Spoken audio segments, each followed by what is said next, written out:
Tengo el orgullo de ser peruano y soy feliz de haber nacido en esta hermosa tierra del sol, donde el lindo mito inca prefiriendo morir legó a su raza la gran herencia de su valor. Ricas montañas, hermosas tierras, risueñas playas, es mi Perú. Fértiles tierras, cumbres nevadas, ríos, quebradas, es mi Perú. ¡Alas Perú! ¡Alas Perú! ¡Alas Perú! ¡Alas Perú! ¡Alas Perú! Conciudadanos y compañeros, muchas gracias por su asistencia a este Coliseo Chamochumbi, cuna de campeones, en esta noche en que el Partido del Pueblo inicia su participación en las elecciones presidenciales y parlamentarias del año 2016. Muchas gracias.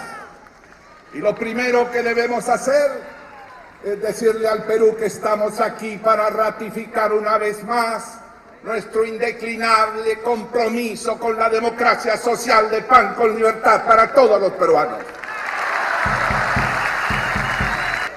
Pero de la alegría que recojo de este amplio escenario, quisiera que juntos enviáramos al Perú entero, mucho más allá del aprismo, un mensaje de esperanza, un mensaje de alegría para decirle a nuestra patria y a todos los peruanos que a pesar de las dificultades, que a pesar de la bruma que envuelve el futuro al parecer, nosotros ratificamos la esperanza en el Gran Perú. Nosotros rescatamos la promesa del Perú. Nosotros afirmamos la posibilidad de alzar nuevamente la alegría. Esa fuerza extraordinaria que es la que permite el crecimiento. La esperanza como palanca que permite el desarrollo. Todo eso es lo que tenemos que devolverle a nuestra patria. Se la han querido quitar en 4 años de desgobierno, pero aquí estamos para decir que alzamos al cielo nuestros ojos, nuestras esperanzas, hacia los espíritus mayores que construyeron el Perú, hacia Grau, Bolognesi, Cáceres, hacia Pierola, Aya de la Torre, Fernando Belaúnde. Hacia ellos alzamos nuestros ojos para decir: vamos a reconstruir la esperanza de la patria y vamos a devolverle al pueblo la alegría al que tiene derecho.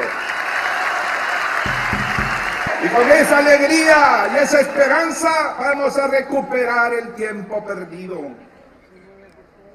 El 18 de este mes, en elecciones abiertas a todos los peruanos, el aprismo constituyó una candidatura.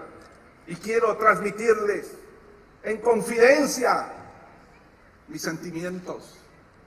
Cuando a las 7 de la mañana vi por las redes y los medios de comunicación como en Contamana, un lejano pueblo sobre el Ucayali, había ya una fila de hombres y mujeres humildes esperando para darme una orden, para ponerme un mandato.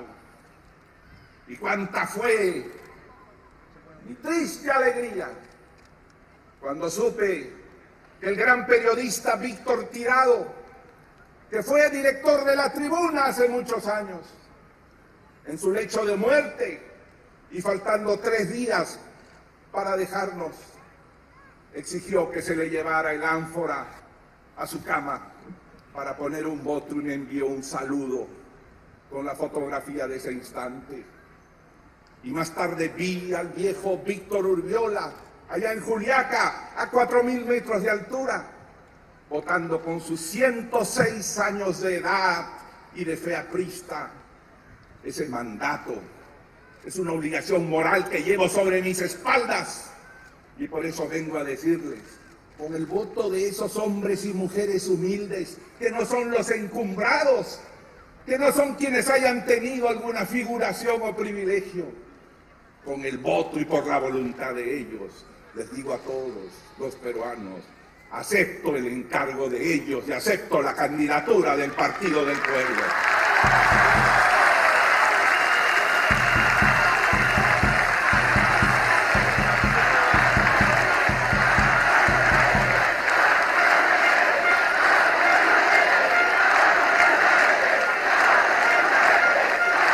Y acepto ese encargo trascendental y emotivo para llevar una candidatura con el mensaje de la democracia social y la esperanza a todos los rincones del país. Y si Dios quiere y el pueblo lo consagra, para hacer un gobierno de unión nacional, un gobierno que convoque a los peruanos, los mejores y los más honestos, para reconstruir nuestra patria y proyectarla en la historia, hacer un gran gobierno. Ese es el mandato que llevo en nombre de esos votos y de esas esperanzas que van más allá del aprismo. Y vengo a decirles que afirmaremos así con la unión de los peruanos la democracia como sistema político de libertades, de derechos humanos, de separación de poderes, de alternancia. Nosotros que hemos demostrado que nunca nos aferramos al poder, estamos dispuestos a enfrentar la inmensa responsabilidad de esta hora grave, grave por la situación mundial, grave por el desconcierto interno y los errores cometidos, pero vamos a enfrentar ese reto. Nacimos para enfrentar las dificultades, nacimos para luchar contra viento y marea, porque tenemos una fe, porque tenemos una causa, porque creemos en los humildes, porque queremos terminar con la desigualdad, con la injusticia y con el abuso, y hacerlo paso a paso, constructivamente. Eso es lo que nos alienta en este momento y en este sueño. Por eso les digo en confidencia, porque acepto, yo que he tenido 2 veces en difíciles circunstancias, la responsabilidad de encarnar al Estado y a la nación. Podría yo pedir reposo, pero siento con el mandato de los apristas y los ciudadanos un compromiso al que no puedo faltar. El compromiso con el Perú que sueña, el compromiso con el Perú que ansía su transformación, que no quiere ser detenido, que tiene derecho a ser inmenso y grande como lo fue siglos hace, con el imperio más poderoso y culto y al mismo tiempo con el virreinato central de esta América y después sellando en Ayacucho la victoria de todo el continente.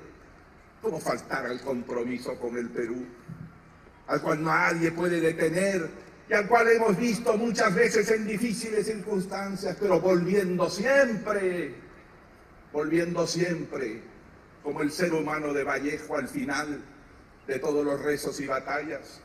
Llevo en mi alma el ritmo del poema de Alejandro Romualdo por Túpac Amaru. Y él dice, lo pondrán en el centro de la plaza, boca arriba, mirando al infinito. Querrán volarlo y no podrán volarlo. Querrán romperlo y no podrán romperlo. Querrán matarlo y no podrán matarlo. Y al tercer día de los sufrimientos, cuando se crea todo consumado, gritando libertad, sobre la tierra ha de volver y no podrán matarlo. Y nadie podrá detener a nuestro Perú tampoco. Nadie podrá detener el sueño de las multitudes, el sueño de los campesinos y el afán de las madres por un Perú mejor. Ese es mi compromiso con el Perú de los pututus, con el Perú de los Andes y con el Perú de las costas pescadoras.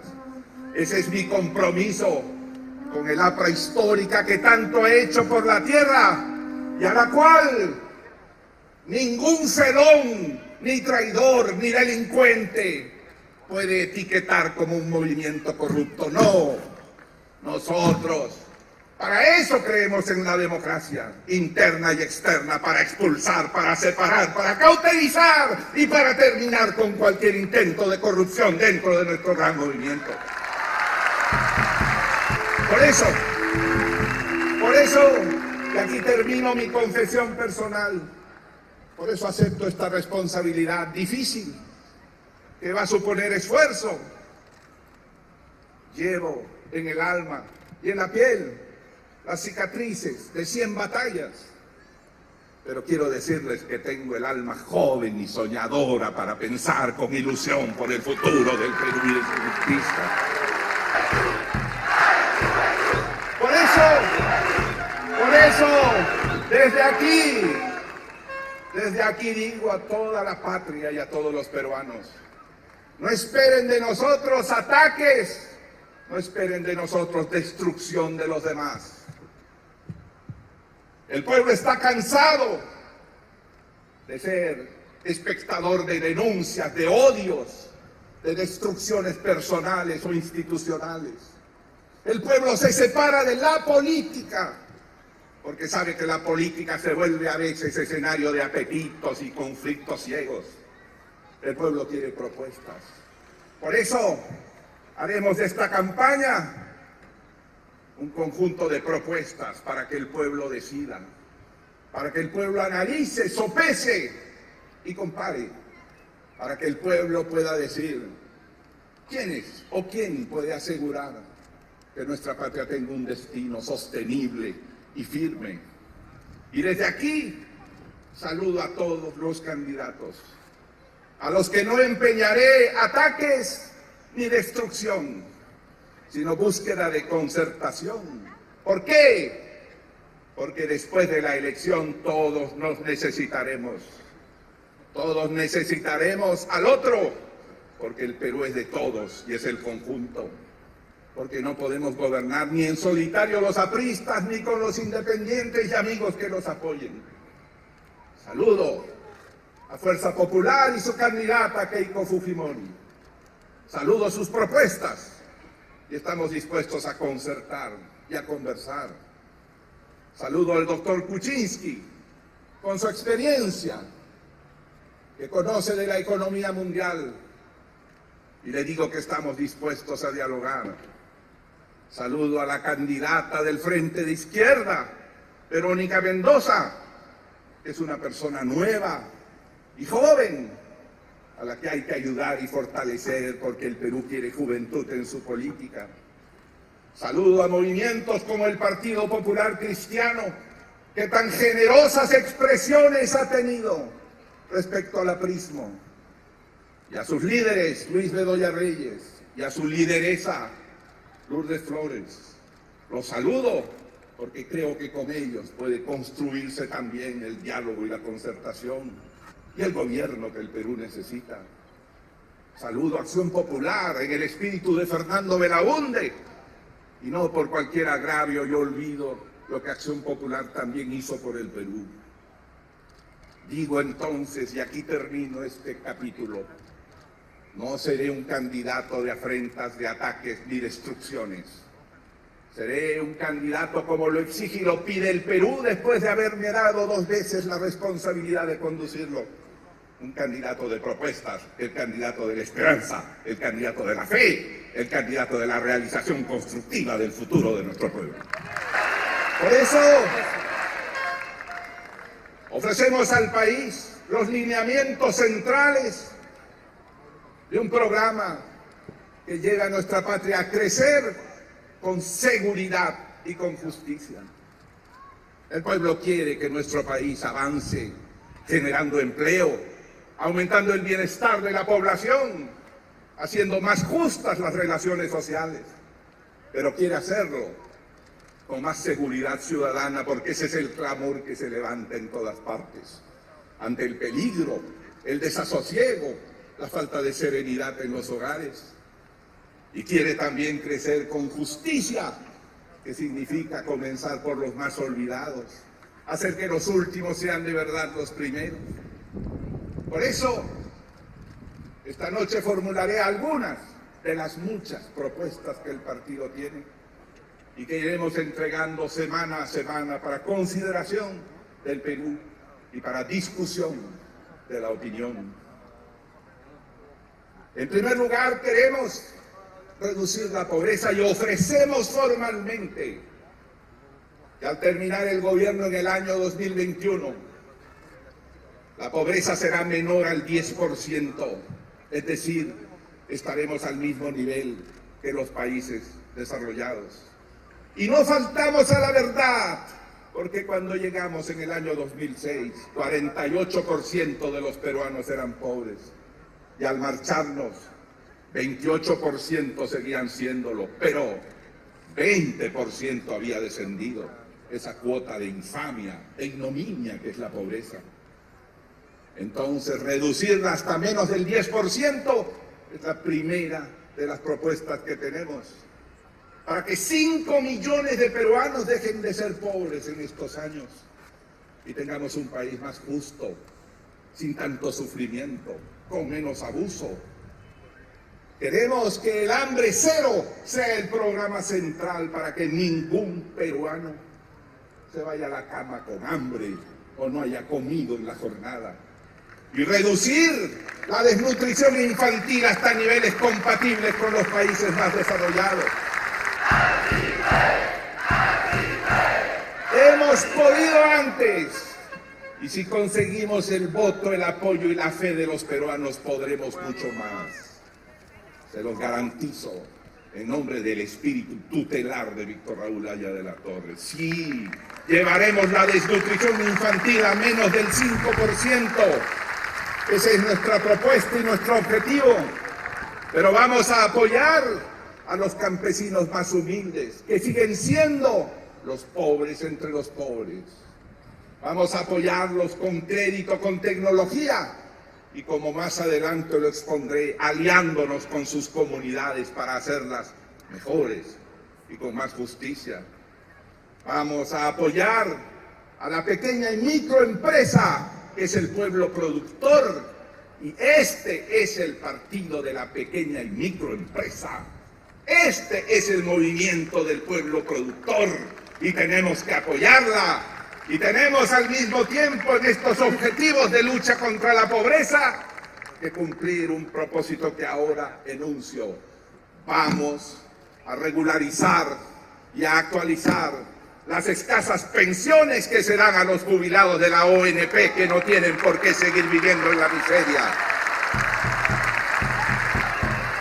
En segundo lugar, para cumplir estos objetivos necesitamos crecer, hacer que se expanda la capacidad productiva de la patria para que haya empleo. Y no falto a la verdad cuando ofrezco que el Perú en los próximos 5 años crecerá cuando menos al 6% de promedio anual. Lo digo porque logramos llegar en una ocasión al 9.8% y el promedio de nuestros 5 años fue de 7,5% anual de crecimiento. Con esa certeza y esa experiencia puedo decirles que sí es posible. Favoreciendo la inversión, aumentando la confianza, no solamente de nuestros empresarios, sino de la clase media, que es un factor determinante en la inversión y en el consumo. Con inversión y confianza podremos alcanzar y superar el 6% anual de crecimiento en promedio. Y así lograremos crear 2,5 millones de empleos, pero empleos con pleno respeto a los derechos laborales y sindicales, empleos que no tengan la ignominia de los servicios que abusan todavía del pueblo. Aquí, en nuestra patria, cuando se da la ley, se hace la trampa. Y no solamente el nuestro, sino otros gobiernos han luchado legalmente contra el abuso de los servicios que emplean trabajadores eventuales en labores permanentes sin derechos. Si llegamos al gobierno, les garantizo que esta vez no habrá perdón y habrá sanción severa para los que abusen de los trabajadores y de los jóvenes en los servicios. con inversión y con capacidad estatal para la inversión pública, junto a las regiones y municipios. Les garantizo que podemos hacer más de 200.000 obras sociales, carreteras, luz eléctrica, agua potable, hospitales, colegios, postas médicas. Todo ello puede lograrse si hay velocidad, si hay empeño, si hay conducción, que es lo que necesita el Perú, si hay dirección y metas claras. No es una oferta gratuita. El anterior gobierno logró alcanzar a 152.000 obras gracias a los municipios que hicieron sus muros de contención, sus veredas, sus pistas. Gracias a los buenos ministros que entonces tuvimos, que ganaban 15.000 soles, con impuestos incluidos, y no 30.000 como ahora se gana, haciendo la mitad de las obras que entonces se hizo. El espíritu patriótico y el compromiso político volverán a un gobierno que piense en el pueblo y quiera construir su grandeza.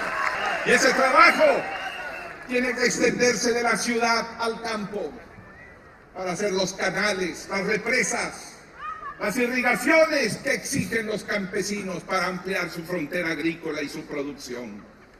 Podemos lograr que el Perú crezca 6%, pero para eso necesitamos terminar con esta maraña de trámites, de plazos, de demoras que ha traído este gobierno. El análisis de los más importantes economistas dice que en estos 4 años aumentó en 350% el número de instancias, de plazos, de demoras para tomar decisiones en la administración pública o para hacer una obra privada. Basta con derogar todo aquello que ha sido firmado en este gobierno para que el Perú se ponga en marcha y podamos abordar el crecimiento. Nosotros no sospechamos del pueblo, ni del pequeño empresario, ni del mediano empresario, ni del gran empresario. Nosotros no vivimos la permanente sospecha del complejo. Hay que empujar a todos a hacer crecer nuestra patria. Hay que facilitar, por ejemplo, el mecanismo de obras por impuestos en los municipios y regiones que ha sido trabado y detenido por este gobierno, que permitiría que las empresas paguen sus impuestos en coordinación con los municipios y regiones, haciendo obras de infraestructura, pero rápidamente, para que el dinero no dé la vuelta por la caja fiscal y la SUNAT, y después vuelva al gobierno regional y luego al municipio, que se demorará mucho por todos los trámites que se le han impuesto. Obras por impuestos es un procedimiento directo que ha sido trabado bajo el estigma de la sospecha. ¿Por qué tenemos que vivir sospechando de nosotros mismos, los peruanos? Tenemos que dar más fuerza a los municipios, que son la célula de la democracia. Tenemos que fortalecerlos con las transferencias que han sido detenidas y paralizadas, las transferencias presupuestales con las cuales en este distrito, apenas con 30 millones, en ocasión de celebrarse la APEC, se construyó un sinnúmero de pistas y veredas en favor del pueblo, pero que han preferido reservar todo, recentralizar con criterio militar de comando conjunto todo el gasto. Y la conclusión es que se ha derrumbado la inversión pública. Y la conclusión es que la inversión privada ha caído y comienza el desempleo. Felizmente llega el momento del cambio y podremos detener el desempleo y podremos detener la caída productiva del país. Por consiguiente, el crecimiento del mundo que sigue a 3% anual y estas políticas nuevas nos garantizan que podemos tener un impulso de desarrollo y de empleo. Por ejemplo, para crecer el 6% necesitamos crear parques industriales con todos los servicios y bien comunicados, donde vengan los capitales chinos, que son inmensos y no pueden seguirse invirtiendo dentro de China. Necesitan invertirse en alguna parte, que sea aquí. Y sus enormes empresas que han creado a lo largo de 30 años de desarrollo brutal y extraordinario.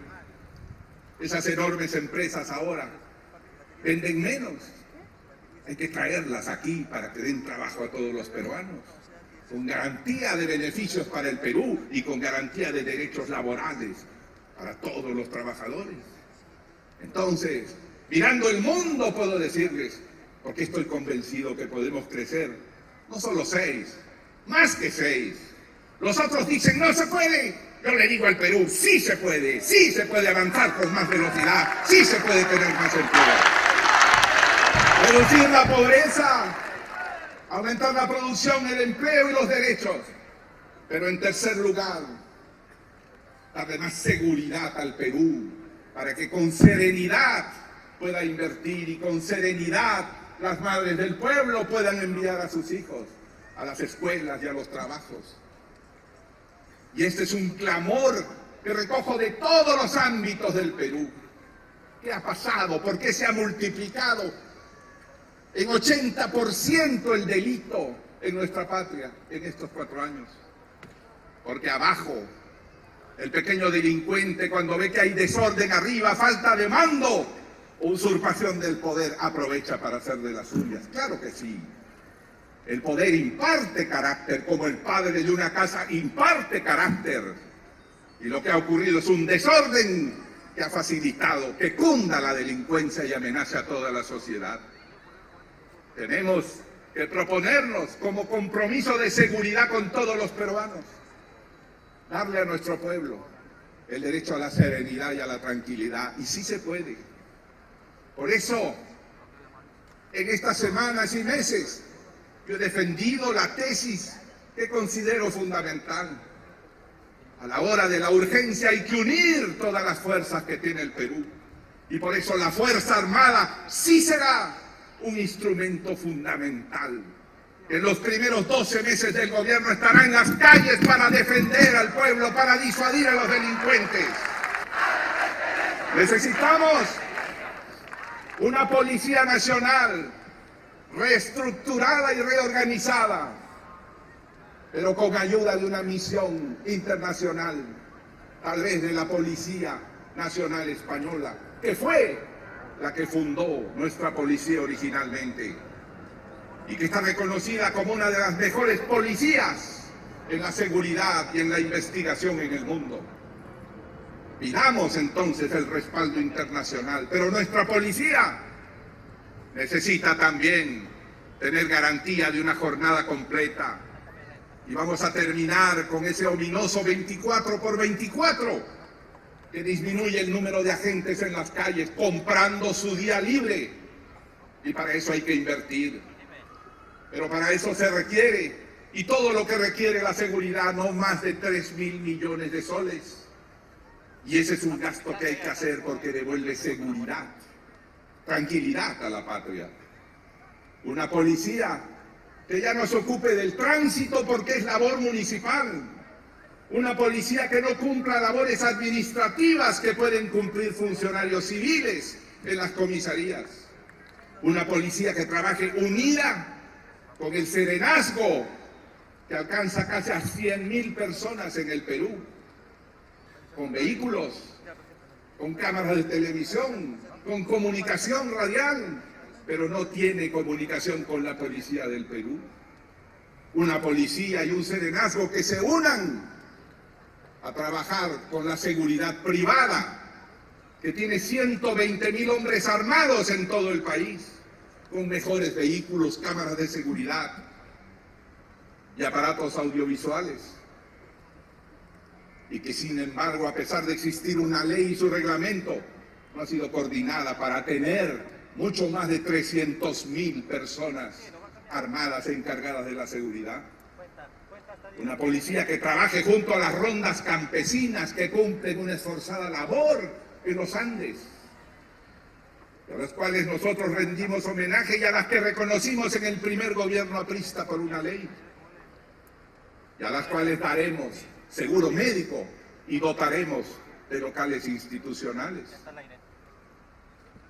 Por eso digo que sí podemos tener más seguridad en los primeros 12 meses y no falto la verdad. Y estoy convencido que para eso nuestra policía necesita mayor bienestar, porque ellos corren el riesgo que otros no corremos. Ellos se enfrentan al delito y necesitan saber que tienen una vivienda, y habrá que fortalecer la vivienda policial, mejorar su fondo de sanidad que carece de medicamentos y de especialistas, mejorar sus salarios para que con entusiasmo y motivación puedan enfrentar esta lucha que tanto el Perú necesita. Pero cuando hablo de seguridad, no solo hablo de seguridad en las calles, sino también de seguridad dentro del hogar. Me llena de horror la violencia contra la mujer, el feminicidio, la homofobia que llega al crimen por odio. Me llena de horror porque nos barbariza. Nosotros necesitamos combatir la violencia dentro del hogar, la violencia familiar y el maltrato infantil. Tenemos que crear más juzgados de familia y tenemos que hacer más drásticas las sanciones para el abusivo que se atreve en contra de una mujer o se atreve a usar su fuerza en contra de un niño. Debemos hacer un gobierno por la infancia del Perú. Pero nuestro país requiere que tomemos algunas medidas en favor del pueblo. Y una de ellas, reclamada en todas partes, es la titulación. En nuestro gobierno entregamos 520.000 títulos de propiedad urbanos y 200.000 títulos de propiedad rurales. Y sin embargo, todavía hay 1 millón de inmuebles, de predios, de terrenos construidos por los pobladores en los cerros que no tienen título de propiedad. Y el título de propiedad le da valor económico a esa vivienda, que puede ser vendida, que puede servir de garantía para un crédito si el propietario tiene una pequeña empresa, pero le da también seguridad familiar, confianza en su futuro. Ese 1 millón aproximado de viviendas necesita una respuesta rápida.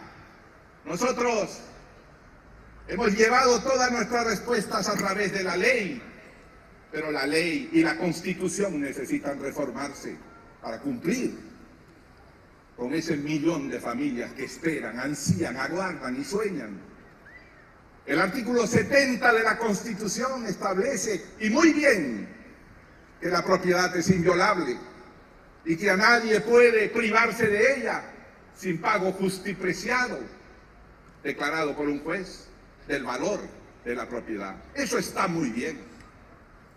Pero los procesos en los cuales se determina el precio o los procesos en los cuales se determina quién era el verdadero propietario, porque hay muchos traficantes de tierras, demoran 20 y hasta 30 años. Y yo he ido muchas veces a asentamientos humanos donde la gente construyó su vivienda hace tantos años y nunca ha tenido un título. Y le pedían tener título para construirle el agua potable. Nosotros dijimos, no, reconozco que vives allá hace 30 años y con la constancia posesoria dimos agua potable a 1.080.000 limeños. No se olviden que su partido le puso agua potable y alcantarillado a 1.080.000 limeños. Pero ahora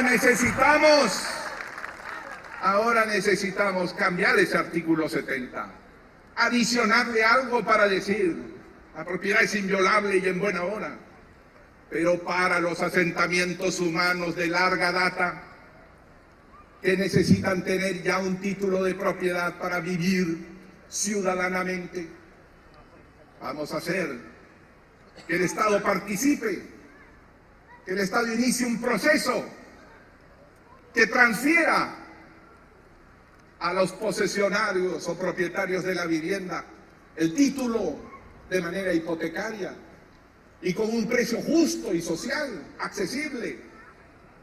Mientras tanto, el juicio continúa.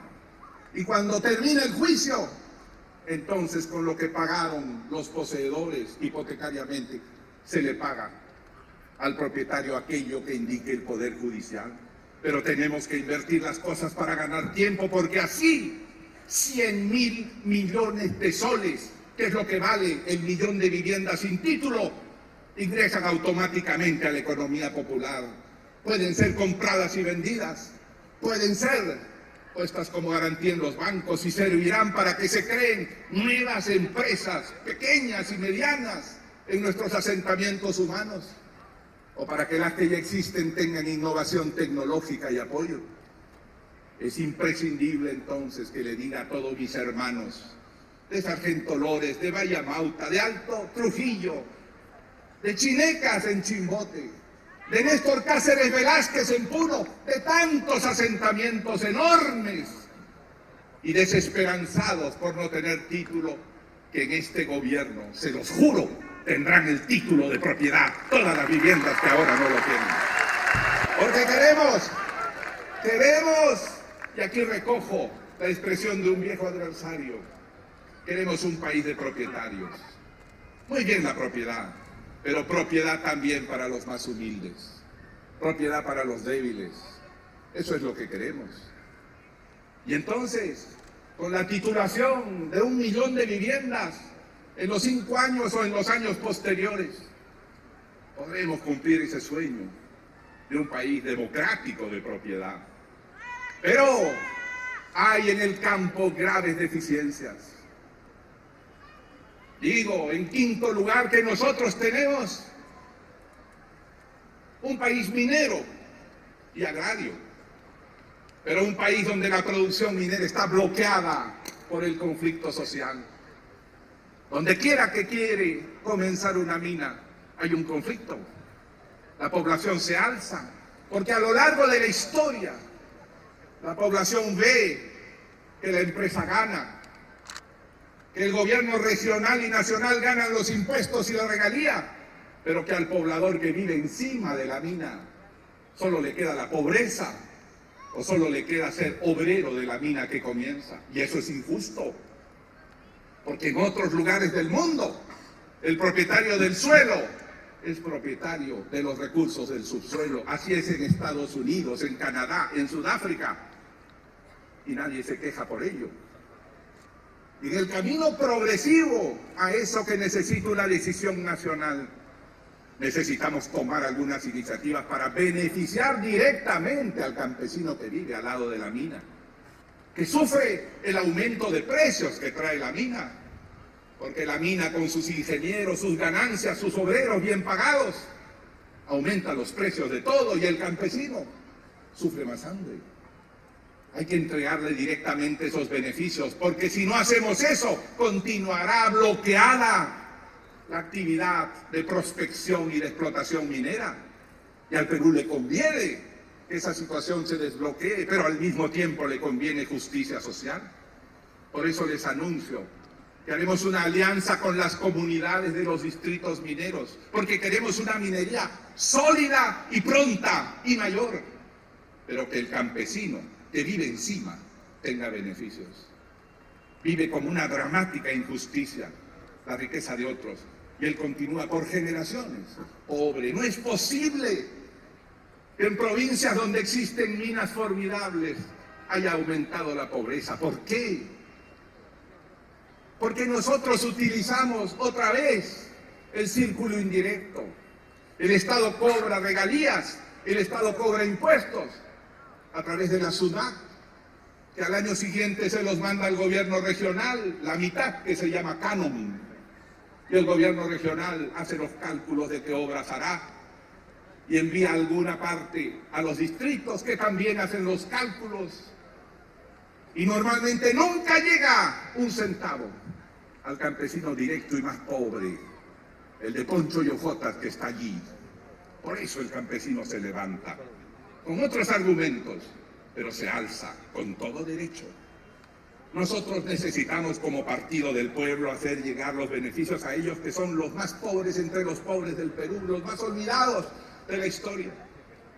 Por eso digo, si Dios y el pueblo nos dan la responsabilidad, las regalías por extracción que ahora recibe el Estado irán directamente a la comunidad que sea propietaria del suelo.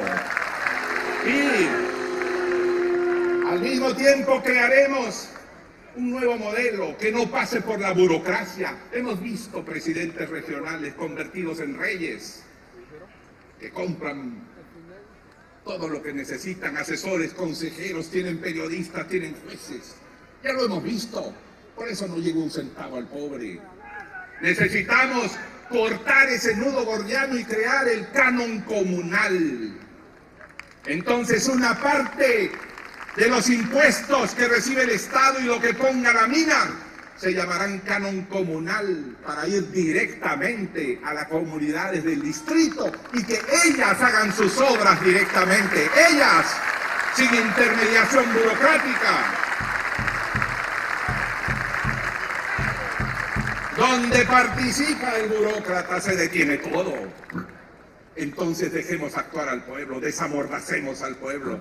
Cuando hicimos los núcleos ejecutores, se hicieron 12.000 obras en todo el país sin un reclamo. Aulas, postas médicas, PRONOEIs en todo el Perú.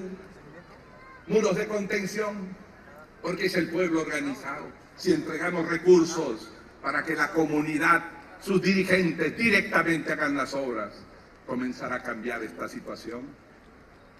Y anuncio que en todos los terrenos donde no haya concesión otorgada, la comunidad ejercerá los derechos de propiedad que el Estado tiene constitucionalmente. Hay que darle derecho de decisión, de participación y de acción desde el comienzo a los más pobres del Perú, para que el Perú se modernice y para que avance nuestra patria. Así transferiríamos más de 3.000 millones a las comunidades de los distritos mineros para que ellos hagan sus canales, sus represas, sus caminos, sin vivir esperando o implorando la buena voluntad del poderoso burócrata del gobierno regional que lo mira con desprecio porque es indio. Terminemos con esos abusos, con esa exclusión. Vamos a hacer un cambio radical en nuestro país. Eso es lo que necesitamos por la justicia social. Y a la minería ancestral, esa minería informal que existe en todas partes, para la cual dimos una ley de formalización minera que fue saludada por todos los sectores. La gran minería, la pequeña minería y los informales. Pero a la cual en este gobierno se le amenazó con nuevos decretos legislativos que jamás se cumplieron. Porque por 3 veces consecutivas se postergó su ejecución. Y ahora termina ese proceso con el último plazo que es en junio del 2016 para que comience la formalización. Si ellos no pudieron, nosotros sí podremos. Vamos a poner en vigencia nuestra ley de formalización que ellos aprueban para formalizarse y tener mejores prácticas medioambientales y de esta manera vamos a recuperar 40 toneladas de oro que actualmente benefician a Bolivia y al Ecuador que las exporta, dejando para esos países los recursos que aquí se generan.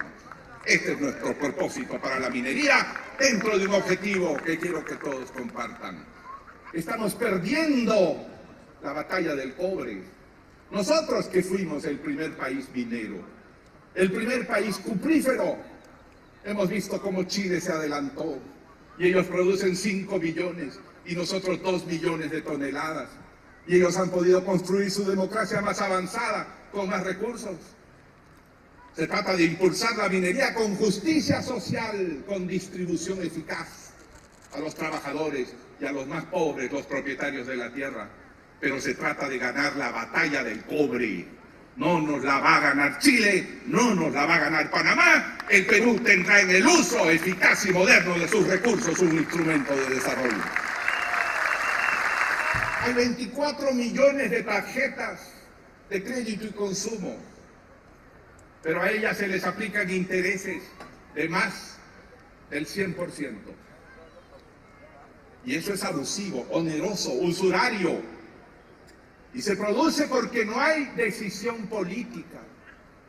Estamos de acuerdo en el sistema financiero y en la necesidad que tiene de extender su acción, pero que no se cometan abusos.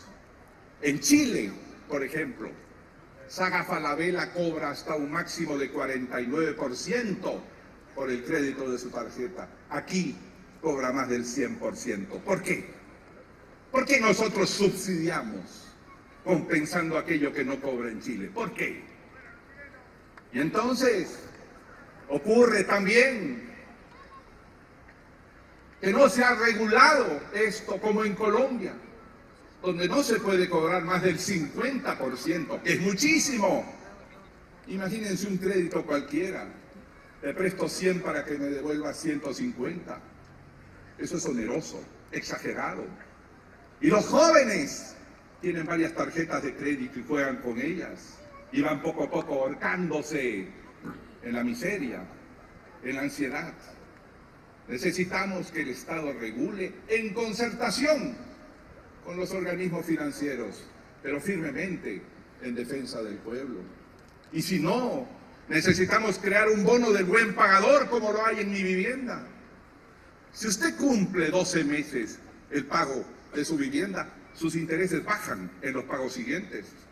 El bono del buen pagador. ¿Por qué no existe esto en la tarjeta de crédito? Si me ponen un interés alto porque hay el riesgo de que yo sea un irresponsable que no pagará, y pasan 12 meses y he pagado bien, deme usted el bono del buen pagador para que los siguientes 12 meses baje el interés. ¿Eso es justo? ¿Están ustedes de acuerdo con eso? Pero hoy día nos despertamos con una noticia. Como dicen que el ser humano y los peruanos van a vivir entre 87 y 90 años, anuncian que las pensiones de las AFP bajarán. El que gana pierde, el que vive más pierde pensión. ¿Qué absurdo es este? En nuestra patria hay 6 millones de afiliados a las AFPs, y yo creo que es un buen sistema, porque todo país tiene que tener un sistema que garantice la posteridad de cada familia. Pero si eso no se regula, como en todo, se cometen abusos. Por ejemplo, de cuando acá se le ocurre a alguien que para calcular la pensión hay que calcular que el ser humano va a vivir hasta los 110 años. Esto que parece risueño, aunque nuestro compañero Víctor Urbiola está ya por el año 106 y ojalá Dios le permita muchos años. Es un caso excepcional y único, pero nuestra pensión se calcula con ese horizonte. Además, la comisión que nos cobran es sobre el sueldo completo y no sobre el fondo que tienen, y se produce la siguiente paradoja. Como el fondo a veces sube y a veces baja, ahora ha bajado el fondo total de las AFPs de 117.000 millones a 112.000, porque las bolsas cayeron. Pero siempre gana la AFP, porque la AFP no cobra una comisión sobre el fondo que tiene, sino sobre el sueldo que usted tiene, de manera que nunca pierde. Y ocurre que las utilidades de la AFP son 4 veces mayores al crecimiento del fondo, así cualquiera. Necesitamos corregir todo esto en favor del pueblo, para que no se destruya el sistema de pensiones privadas y por consiguiente después el sistema de pensiones públicas. Pero hay que poner correctivos para que no sea una fuente de enriquecimiento. Por ejemplo, cuando se muere el aportante, creemos que debe devolverse el 100% del fondo a sus deudos. Y aquí no. Aquí se mantiene dentro de la AFP por reglamentaciones de ellos. Nosotros creemos que cuando una persona se jubila a los 65 o 70, debería retirar una parte de su fondo pensional. Sabrá qué hace con ella. Los seres humanos sabemos defendernos del futuro a través del ahorro y la inversión.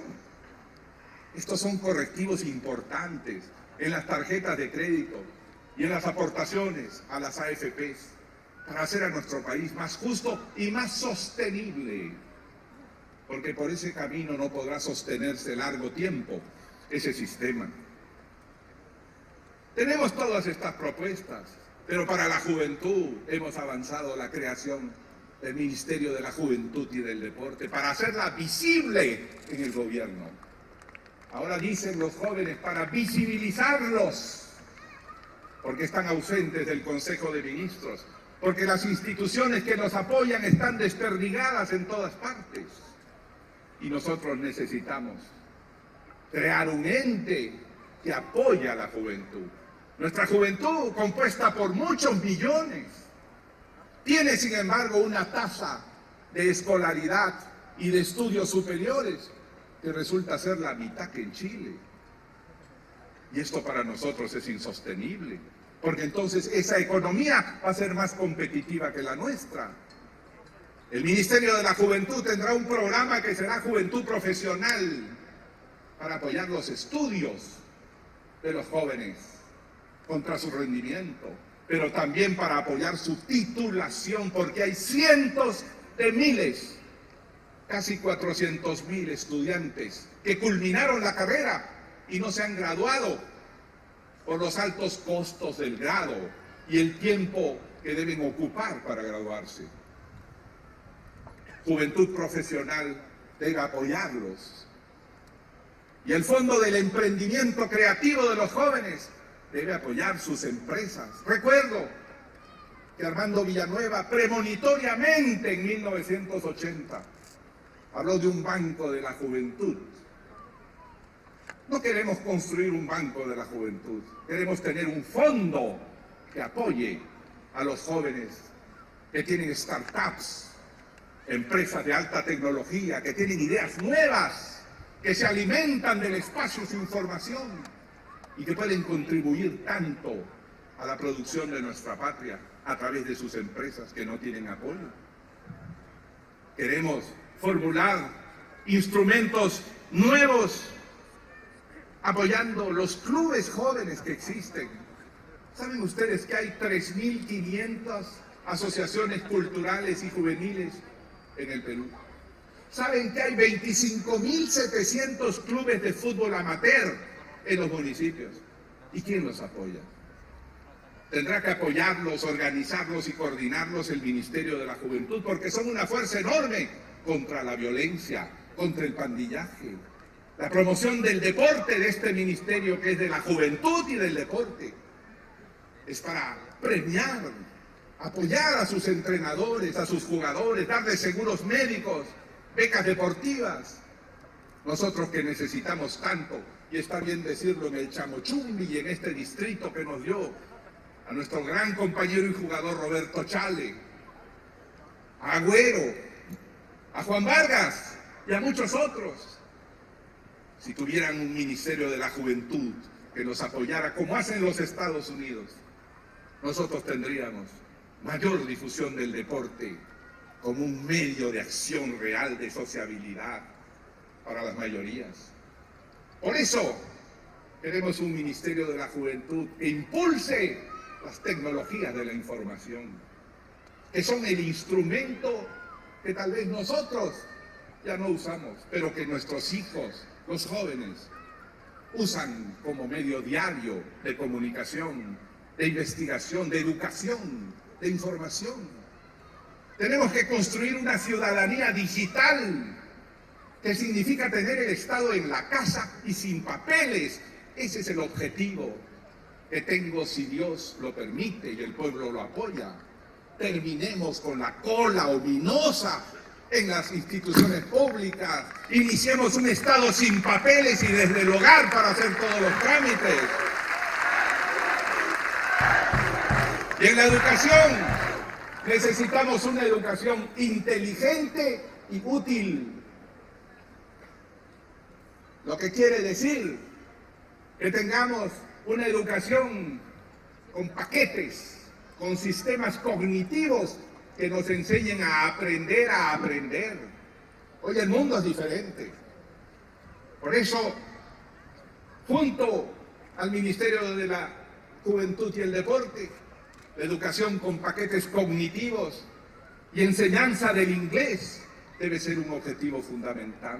Y las tecnologías de la información, pero ciertamente continuaremos construyendo colegios emblemáticos. Si hemos hecho 52, ¿cómo no podemos hacer 100 más en estos 5 años de gobierno?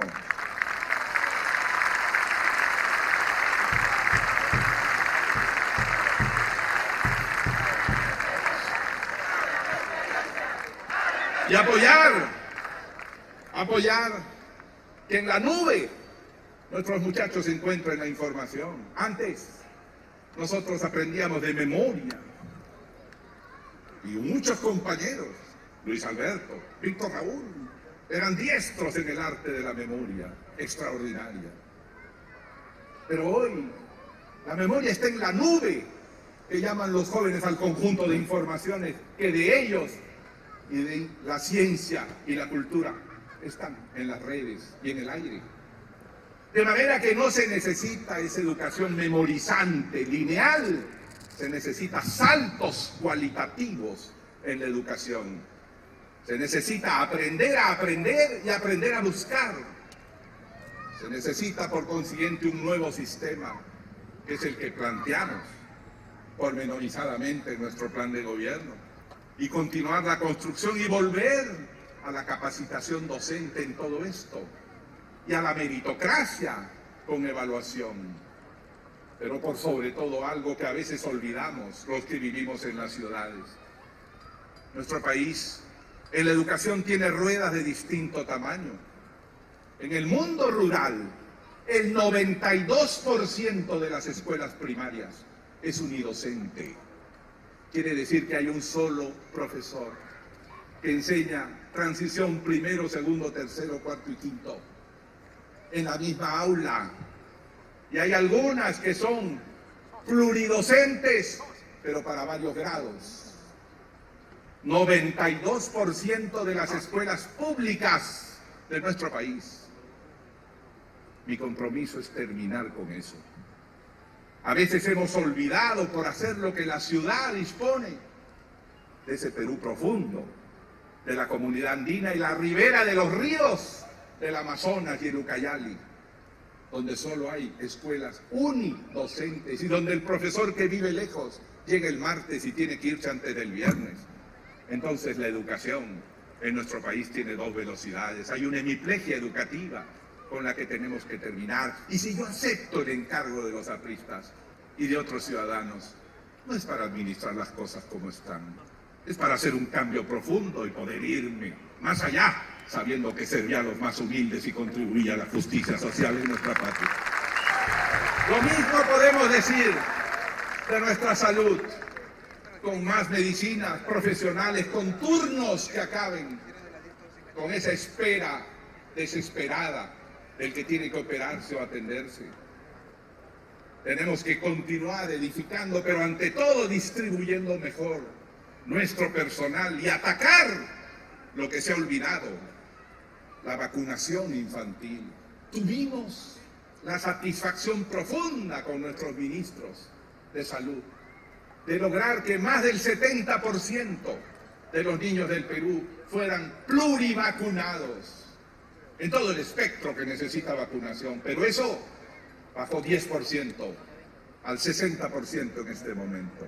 ¿Quién devolverá a esos niños el riesgo que están corriendo por no haber sido vacunados? Nosotros logramos hacer 120.000 operaciones gratuitas de cataratas para adultos de la tercera edad que pueden ver gracias a esas operaciones. Eso para mí era milagroso y les decía a los médicos: ustedes hacen el papel de Cristo ante estas personas, les permiten ver, pero todo eso ha bajado. No se han hecho ni 30.000 operaciones de cataratas gratuitas en este tiempo. ¿Sabe qué? Faltaba sensibilidad, faltaba espíritu, faltaba camiseta, faltaba convicción, faltaba ideología, faltaba historia. Y eso es lo que tenemos que devolver a nuestra patria para hacerla avanzar rápidamente en la justicia. Sin caer en vanidad, le ofrezco al Perú mi vida la he entregado y comprometido a la patria y al aprismo. Podría haber escogido cualquier otro camino, nunca lo quise. No me interesa nada más que esta causa fraternal de sufrimientos, de muertos, de ejemplo. Qué hermoso es vivir con un ideal. Cuánto le agradezco a Aya de la Torre haber podido coincidir en mi vida con él para saber lo que es el alma de la historia, para sentir lo que es el aroma cercano del futuro. Por eso estoy aquí.